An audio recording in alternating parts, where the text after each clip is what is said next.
नमस्कार बच्चों, आप सभी का स्वागत है आपके अपने यूट्यूब चैनल होम साइंस में, जहां पे आज आप सभी देखने वाले हैं एमए थर्ड सेमेस्टर की क्लास है और पेपर है आपका 2।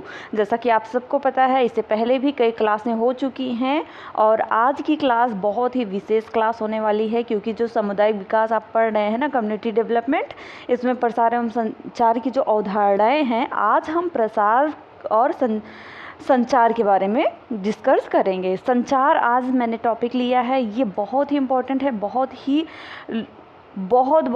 ही महत्वपूर्ण है। आई होप आपको ये समझ में भी आएगा। इसमें से एक ही अगर आप एक ही अवधारणा ले लेते हैं तो आपके लिए बहुत ही हेल्पफुल होगी। ठीक, तो कह सकते हैं वीडियो बहुत इंपॉर्टेंट होने वाली है, तो इस वीडियो को पूरा वॉच करना, बीच में बिल्कुल भी स्किप मत करना।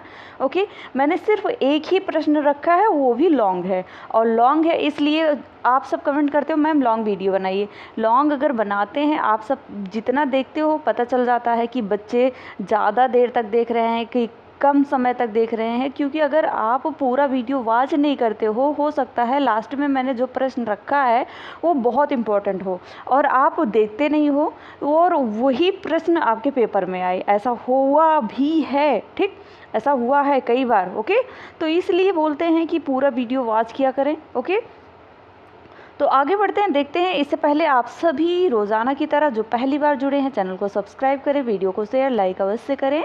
ओके, तो बढ़ते हैं। अभी तक लाइक नहीं किया है तो लाइक तो बनता ही है दोस्तों, कि आप एक लाइक ज़रूर कर दिया करें अपनी टीचर के लिए, ठीक, क्योंकि आपकी टीचर आपसे कुछ नहीं मांगती, सिर्फ एक लाइक कमेंट मांगती हैं।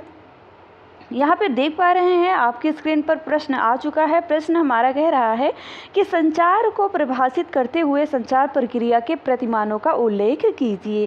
जो संचार की प्रोसेस, जो संचार कम्युनिकेशन की प्रोसेस होती है, उसके प्रतिमानों का उल्लेख करना है यहाँ पे, ठीक, और परिभाषा भी जानेंगे। तो कह सकते हैं यहाँ से कई प्रश्न आपके बन रहे हैं, क्योंकि अगर आ जाता है संचार का अर्थ बताइए, तब भी आप यही एक्सप्लेन करेंगे संचार क्या है, संचार की परिभाषा दीजिए। ओके, और आगे भी बनने वाला है कई प्रश्न, तो बीच में इसकी बिल्कुल मत करना। ओके, तो आइए आंसर पर चलते हैं। संचार को अंग्रेजी भाषा में क्या कहते हैं? कम्युनिकेशन कहा जाता है। ओके, यह शब्द कम्युनी से विकसित हुआ है। किससे? कॉमनी से, ठीक, जिसका अर्थ होता है भावना। क्या होता है? भावनाओं तथा अभिव्यक्ति का आदान प्रदान करना। इन शब्दों के मूल में क्या लैटिन भाषा का शब्द जो कम्युनिकेट होता है उसमें अस कम्युनिकेटस है, जिसका अभिप्राय होता है टू इम्पार्ट या मेक कॉमन, ठीक, जो टू इम्पार्ट होता है या मेक कॉमन होता है। अपनी भावनाओं और विचारों का अभिव्यक्त कर उन्हें सर्वमान्य बनाकर दूसरों के साथ बांटना ही संचार कहलाता है। इस अब समझ चुके होंगे कम्युनिकेशन का अर्थ। कम्युनिकेशन जो है, संचार को हम अगर इंग्लिश में जानते हैं तो इसे कम्युनिकेशन कहते हैं, और यह शब्द कम्युनी से विकसित हुआ है और जिसका अर्थ होता है भावनाओं तथा अभिव्यक्ति का आदान प्रदान करना। जैसे मैं अपनी भावना और अभिव्यक्ति का एक दूसरे से आदान प्रदान करते हैं, जो आपको आता है वो दूसरे को बताते हैं, जो दूसरे का आता है वो आप जानते हैं ना। इन शब्दों के मूल में लैटिन भाषा का जो कम्युनिकेट अस है, जिसका अभिप्राय होता है टू इम्पार्ट या मेक कॉमन, ठीक, अपनी भावनाओं और विचारों को अभिव्यक्त कर उन्हें सर्वमान्य बनाकर दूसरों के साथ बांटना ही संचार कहलाता है। आई होप आप समझ चुके होंगे, 2 बार समझाने का प्रयास किया। अब आइए परिभाषा देख लेते हैं। परिभाषा इज़ वेरी इंपॉर्टेंट, जैसा हमेशा बताते हैं, डिफिनीशन याद कर लेना। ओके, संचार एक ऐसा विषय है जिसका मनोवैज्ञानिक, समाजशास्त्र, शिक्षाशास्त्र जैसे विषयों से सीधा संबंध होता है, ठीक। विभिन्न विचारकों ने इसकी परिभाषाएं इस प्रकार प्रस्तुत की हैं। पहला है डॉक्टर श्यामाचरण दुबे। इन्होंने कहा अपने शब्दों में, संचार जो है समाजीकरण का प्रमुख माध्यम है। संचार द्वारा सामाजिक और सांस्कृतिक परंपराएं एक पीढ़ी से दूसरी पीढ़ी तक पहुंचती हैं, ठीक। अभी तक लाइक नहीं किया है तो लाइक करिए। और ज़रूर से ज़रूर चैनल को सब्सक्राइब भी कर लें जो पहली बार जुड़े हैं। ठीक, संचार का विभिन्न विधाओं के बिना सामाजिक निरंतरता बनाए रखने की कठिनाइयों का अनुमान सहज ही किया जा सकता है। समाजीकरण के प्रत्येक स्थिति और उसका हर रूप संचार पर आश्रित होता है। ठीक, मनुष्य जैविकीय प्राणी से सामाजिक प्राणी तब बनता है जब वह संचार द्वारा संस्कृति, अभिवृत्ति, मूल्य और व्यवहार प्रकारों को आत्मसात कर लेता है। जब अगर एक बच्चा जन्म लेता है तो अगर उसे हम जिस एटमॉस्फेयर में रखेंगे वैसा ही बन जाएगा। अगर वो जानवरों के साथ रहेगा तो वो जानवरों की तरह बोलना सीखेगा, है ना। तो यही संचार होता है। माता पिता का संचार, जो माता पिता की संस्कृति होती है वो बच्चों में डेवलप होती है, वही आगे चल के धीरे धीरे डेवलप होती जाती है। ठीक, समझ चुके होंगे आई होप। सेकंड है दुबे तथा सिंह के अनुसार। आप सब कमेंट कर दीजिए अगर आपको समझ में आ रहा है। दुबे एवं सिंह के अनुसार इन्होंने कहा कि संचार की परिभाषा इस प्रकार प्रस्तुत की, दो या दो से अधिक व्यक्तियों का आपस में विचारों, भावनाओं या समाचारों का आदान प्रदान करना। ये बहुत इंपॉर्टेंट है। आई होप आपके पेपर में यहाँ से प्रश्न जरूर बनेंगे। ठीक, वे आगे लिखते हैं, दुबे जी लिखते हैं कि वस्तुतः संचार कार्य का तात्पर्य लोगों में ज्ञान को इस प्रकार गतिशील बनाना है, एक्टिव बनाना है कि वे उस ज्ञान को क्रिया रूप देते हुए उससे कुछ महत्वपूर्ण परिणाम उपलब्ध कर सकें, और संचार क्रिया दैनिक जीवन का एक महत्वपूर्ण तथ्य होता है। ठीक, नेक्स्ट आता है संचार प्रणाली के महत्व। जो संचार प्रणाली है इसके महत्वपूर्ण प्रतिमान हैं, आइए जानते हैं। विभिन्न संचार विचारकों ने संचार प्रणाली को स्पष्ट करने के दृष्टिकोण से प्रतिमान या मॉडल रखे हैं। इन्हीं मॉडल के बारे में हम जानेंगे विचारक के। ठीक, इनके माध्यम से संचार प्रक्रिया को समझने में सहायता मिलती है। ये प्रकार हैं। ठीक, जैसे कि इन्होंने कैसे बताया है कि संचार कैसे एक दूसरे में एक्टिव होता है, गतिशील होता है, कैसे प्रोसेस करता है, क्रिया करता है। ये सभी राइटर के अनुसार मॉडल दिए गए हैं। जो अवधारणाएं दी गई हैं वही पढ़ेंगे। ठीक, हो सकता है आपके पेपर में अरस्तू के अनुसार मॉडल आ जाए और हो सकता है किसी और के अनुसार आ जाए। यहाँ पे आगे कई मॉडल दिए गए हैं। ठीक है, कई राइटर दिए गए हैं, तो याद करना वेरी इंपॉर्टेंट है। तो अरस्तू ने कहा कि वक्ता, जो वक्ता किसे कहते हैं बताइए। जो वक्ता होता है वो वक्ता रहता है, फिर वो भाषण देता है, फिर नीचे श्रोतागण होते हैं। पहले वक्ता एक व्यक्ति रहेगा, है ना, फिर वो जाएगा स्टेज पर, वहाँ भाषण देगा, फिर श्रोतागण जो होंगे वो सुनेंगे, फिर अपने लाइफ में धारण करेंगे। यही है संचार। ठीक, अरस्तू के अनुसार संचार के 3 तत्व होते हैं। पहला वक्ता होता है जो कर्ता होता है, फिर कर्म होता है, फिर क्रिया होती है। ऐसे आप समझ लीजिए, जैसे कि आप समझते हो ना कर्ता कर्म क्रिया, तो वैसे ये भी है। पहले वक्ता आएगा, फिर भाषण होगा, फिर श्रोतागण उसे एक्टिव करेंगे। वक्ता, भाषण तथा श्रोतागण, इन 3 तत्वों को संचार प्रक्रिया के आवश्यक तत्व के रूप में अरस्तू ने माना, क्योंकि अगर देखा जाए तो वह व्यक्ति जो बोलता है, एक व्यक्ति है वक्ता। ठीक, वह बात या भाषण जो प्रस्तुत किया जाता है, वो ये भाषण है, बात है, प्रस्तुत किया जाता है। ठीक, तथा वह श्रोता या वे श्रोतागण जो सुन रहे हैं। ठीक, ओके, जो सुनते हैं। इस प्रकार के 3 तत्व संचार प्रक्रिया के संगठक होते हैं। अरस्तू ने प्रत्यक्ष संचार की बात कही है। इसके अंतर्गत प्रदत्त संदेश कोई विचार या अनुभूति या निजी दृष्टिकोण से हो सकता है। ठीक, अब ये सेकंड जानते हैं केनेथ बुक के अनुसार। केनेथ बुक जो मॉडल है ये भी याद कर लेना, Kenneth Brook model. Okay, Kenneth Brook model में इन्होंने क्या कहा, इन्होंने 2 टॉपिक रखा। पहला कार्य रखा, दूसरा पृष्ठभूमि। कार्य कहा कि किस कार्य के लिए क्या करना है, फिर वहाँ से वो उठते हैं, संचारक बनते हैं, फिर संचार माध्यम ढूंढते हैं, फिर उसका उद्देश्य क्या होगा, अगर वो संचार करेंगे उसका उद्देश्य क्या होगा। मान लो आप शिक्षा के क्षेत्र में संचार कर रहे हैं, तो उस शिक्षा के क्षेत्र में जो आप संचार कर रहे हैं उससे जो व्यक्ति ग्रहण करेगा उसके जीवन में क्या इसका उद्देश्य मिलेगा, क्या उसकी पूर्ति होगी। पृष्ठभूमि आप समझ चुके होंगे आई होप। तो यहाँ पे आइए इनके अनुसार समझ लेते हैं। ये कहने ब्रुक के अनुसार संचार प्रक्रिया के अंतर्गत 5 तत्व, ये कितने तत्व, ये 2, ये 3, 5 तत्व आए हैं। ठीक, संदेश एक पृष्ठभूमि में निहित होता है तथा अनुभूति पर आधारित होता है। संचारक या वितरक के रूप में अपनी अनुभूतियों का विस्तार संचार माध्यमों के द्वारा करता है। ठीक, एक संचारक जो होता है, व्यक्ति होता है, वो संचार माध्यम से अपने जो विस्तारण होता है, अनुभूतियाँ होती हैं, उसके ज्ञान होते हैं, उनका विस्तारण करता है। ठीक, विस्तारण का उद्देश्य ग्रहणकर्ता, जो विस्तारण का उद्देश्य होता है उसे ग्रहण करता है और पहुंचाना तथा उसे प्रभावित करता है। ठीक, अब सेमन वीवर के मॉडल देख लेते हैं। ये सारे मॉडल वेरी इंपॉर्टेंट हैं, सारे मॉडल याद कर लेना। ओके, सेमन वीवर ने कहा कि 1 मिनट। सेमन वीवर ने कहा, इनका मॉडल है कि स्रोत, पहले स्रोत होना चाहिए, फिर प्रसारक होना चाहिए, फिर संकेत होना चाहिए, फिर प्राप्तकर्ता भी होना चाहिए, उसके बाद इन्होंने एक ये भी जोड़ दिया, गंतव्य। ठीक, तो पहले स्रोत, किस स्रोत पर कार्य करेंगे, फिर प्रसारक, जो स्रोत व्यक्ति है वो प्रसारक कैसे रहेगा, फिर क्या माध्यम होगा, क्या साइन होगी, क्या संकेत होगा, और जो श्रोतागण, उन्हें अरस्तु ने कहा श्रोतागण वही प्राप्तकर्ता होगा, मतलब जो ग्रहण करने वाला होगा। और यहाँ पे आइए जान लेते हैं, सेमन वीवर मॉडल ने प्रेषक के पास ज्ञान का स्रोत भेजा। ये ज्ञान का एक स्रोत है जिसका प्रेषण वह संकेत, एक संकेत, ये व्यक्ति है, एक संकेत के शब्दों के माध्यम से करता है, इसके माध्यम से करता है। ये व्यक्ति इस संकेत के माध्यम से अपनी जो भाषा प्रक्रिया है उसे चालू करता है। फिर संचार प्रेषण में निहित उद्देश्य, जो प्रेषण कार्य कर रहा है उसमें जो निहित उद्देश्य है, इस प्रक्रिया का गंतव्य होता है और संकेतों को गंतव्य तक पहुंचाने का कार्य प्राप्त करता है। आई होप आपको समझ में आ रहा होगा। सारे इंपॉर्टेंट हैं, इसीलिए कह रहे हैं बहुत इंपॉर्टेंट क्लास है।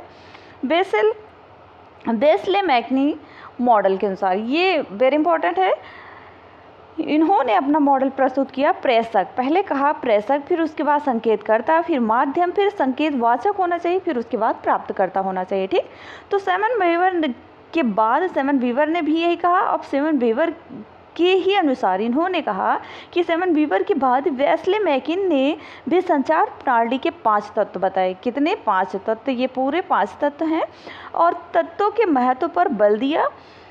संदेश को प्रेषित करने वाला संदेश को संकेत में परिवर्तित करते हैं तथा संकेतकर्ता बनकर उचित माध्यम के द्वारा संदेश का विस्तारण करते हैं, और विस्तारित संकेत जब ग्रहणकर्ता को प्राप्त होता है तो वह संकेतवाचक द्वारा स्पष्ट किया जा चुका होता है कि प्रेषक तथा संकेतकर्ता और संकेतवाचक जो होता है एक प्राप्तकर्ता संयुक्त इकाई भी हो सकते हैं।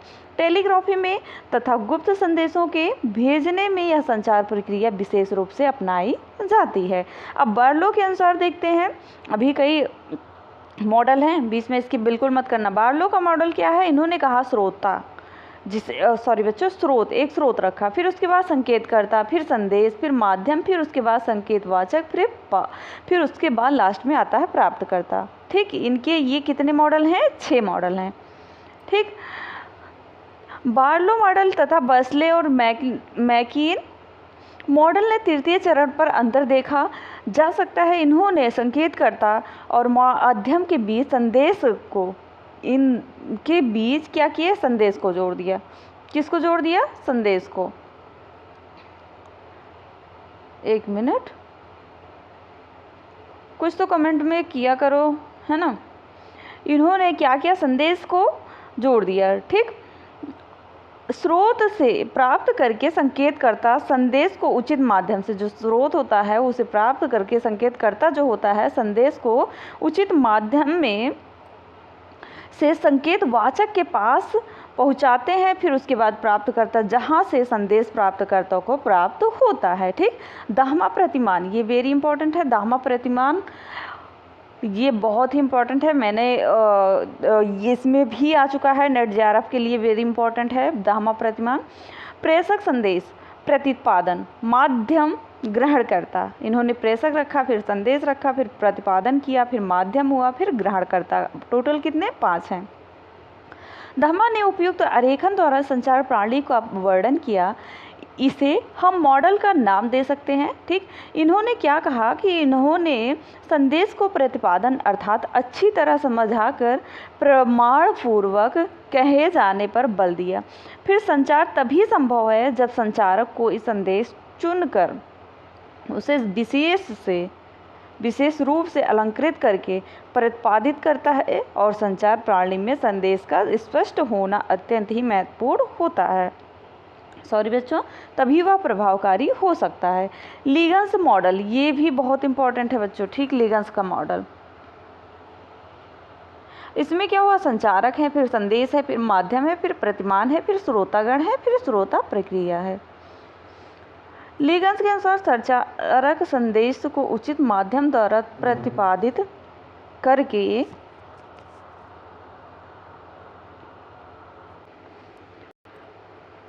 करके श्रोता या श्रोतागण तक पहुंचाता है, ठीक। फिर जो संचार प्रणाली में श्रोता की प्रतिक्रिया जानना भी आवश्यक होता है, ठीक। अतः लीगन्स प्रसार प्रणाली का छठा तत्व श्रोता प्रतिक्रिया को मानते हैं, ठीक। लीगन्स द्वारा प्रतिपादित वृत्ताकार मॉडल इस प्रकार है। लीगन्स का ये मॉडल बहुत इंपॉर्टेंट है, याद कर लेना। हम शॉर्ट भी बना देंगे वीडियो जिससे आपको याद हो जाए। इन्होंने कहा कि संचारक होता है जो संदेश पहुंचाता है, फिर उसके बाद संकेतीकरण होता है, फिर माध्यम होता है, फिर उसके बाद श्रोतागण आते हैं, फिर श्रोता प्रतिक्रिया आती है, ठीक। संचार प्रक्रिया के अंतर्गत श्रोताओं की प्रतिक्रिया महत्वपूर्ण होती है। क्या महत्वपूर्ण स्थान रखती है? संचारक के लिए श्रोताओं की प्रतिक्रिया जानना लाभप्रद होता है। वह अपने द्वारा प्रेषित संदेश का मूल्यांकन करने से सफल होता है और अनुकूल चेष्टाएं कर सकता है। संचार प्रणाली में यह चरण प्रतिपुष्ट कहलाता है, ठीक। एक और लास्ट बचा है SMCRE मॉडल, ठीक। इसमें क्या है, पहले स्रोत होगा, फिर संदेश होगा, फिर माध्यम होगा, फिर प्राप्तकर्ता, फिर प्रभाव होगा उसका, ठीक। इसके बाद एक है उपयुक्त मॉडल का वर्णन सूपे ने किया। उनके अनुसार कोई भी संदेश स्रोत द्वारा माध्यम के जरिए प्राप्तकर्ता तक पहुंचाया जाता है, ठीक। इस प्रक्रिया के फलस्वरूप प्राप्तकर्ता के व्यवहार में परिवर्तन आते हैं जिन्हें संचार प्रभाव कहा जाता है। यह प्रभाव ग्रहणकर्ता की मनोवृत्ति या कार्य संपादन क्षमता में लक्षित होता है, ठीक। उसके बाद आता है प्रोफेसर IP तिवारी प्रतिमान। 1 मिनट, ये आपका लास्ट रहेगा। जितने इम्पोर्टेंट होंगे वही हम पढ़ाएंगे, ठीक। इन्होंने कहा स्रोत पहले, फिर उसके बाद संदेश मैसेज, फिर कोड संकेत, क्या साइन है, क्या माध्यम है, फिर प्राप्तकर्ता है, फिर उसके बाद श्रोतागण, ठीक। स्रोत स्वयं संचारक हो सकता है जो संदेश भेजता है। संदेशकर्ता जो होता है, संदेश संकेतकर्ता के द्वारा माध्यम की सहायता से प्रेषित किए जाते हैं।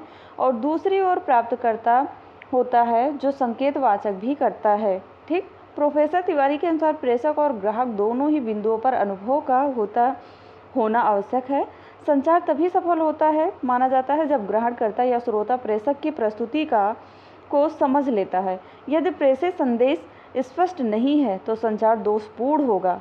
अगर साथ ही यदि संदेश जो है स्पष्ट है किंतु ग्रहणकर्ता की समझ से परे है, तब भी संदेश जो होगा संचार होगा वो दोषपूर्ण माना जाता है, ठीक। यहाँ पे चलिए थोड़ा सा है, पढ़ लेते हैं, देख लेते हैं, है ना, क्या दिया गया है। संचार प्रणाली के अंतर्गत संचालक द्वारा व्यवहार किए जाने वाले शब्दों और उनके अर्थ सुस्पष्ट होने चाहिए। ग्रहणकर्ता के पास शब्दों का पुनर्नुभव भी होना चाहिए, क्योंकि जो वहाँ की अगर मातृभाषा में आप बोलेंगे तभी आप उस ऑडियंस को समझ में आएगा, श्रोतागण को, ठीक। यदि एक ही शब्द के 2 या 2 से अधिक अर्थ हों तो संचारक के प्रेषण और ग्रहणकर्ता के ग्रहण करने में अंतर आ सकता है, ठीक। भारत जैसे विशाल और बहुभाषी देश में इस तरह की समस्याएं अधिक देखने को मिलती हैं। जैसे हिंदी का ही एक शब्द जैसे चटनी है, इस शब्द का प्रयोग एक व्यंजन विशेष के संदर्भ में भी होता है तथा बच्चे के दांत निकलने के समय दिए जाने वाले खिलौने के संदर्भ में भी। जैसे संचार में यह आवश्यक है कि प्रेषक और ग्राहक दोनों ही पक्ष समान अर्थ के संदर्भ में शब्दों को प्रेषित एवं ग्रहण करें, अन्यथा अर्थ का अनर्थ हो सकता है। इसी प्रकार सिर हिलाकर हाँ कहने की प्रक्रिया के संदर्भ में विभिन्न प्रांतों के अंतर देखने को मिलता है। मध्य प्रदेश, महाराष्ट्र, तमिलनाडु इत्यादि प्रांतों में इसका मतलब यही है बच्चों, ज़्यादा कुछ नहीं है, कि जहाँ की भाषा जो होती है उसी भाषा में आप अगर संचार करने गए हैं, प्रसार करने गए हैं, तो उसी भाषा में आप उन व्यक्तियों को समझाएं, वरना उसका अर्थ अलग वो समझ लेंगे। एक शब्द है जिसका कई अर्थ है, अगर वो दूसरा अर्थ समझ लेंगे तो उनको समझ में नहीं आएगा, ये दोषपूर्ण होता है। ठीक, तो आई होप आपने बहुत अच्छे से समझा। मिलते हैं नेक्स्ट वीडियो में नेक्स्ट टॉपिक के साथ, तब तक के लिए जय माता रानी। लाइक शेयर नहीं किया है तो जाते जाते एक लाइक अवश्य कर दें, और चैनल को सब्सक्राइब नहीं किया है तो चैनल को सब्सक्राइब भी अवश्य कर लें। ओके, मिलते हैं नेक्स्ट वीडियो में नेक्स्ट टॉपिक के साथ, तब तक के लिए जय माता रानी। पढ़ते रहो, मुस्कुराते रहो, आप सभी का दिन अच्छा हो।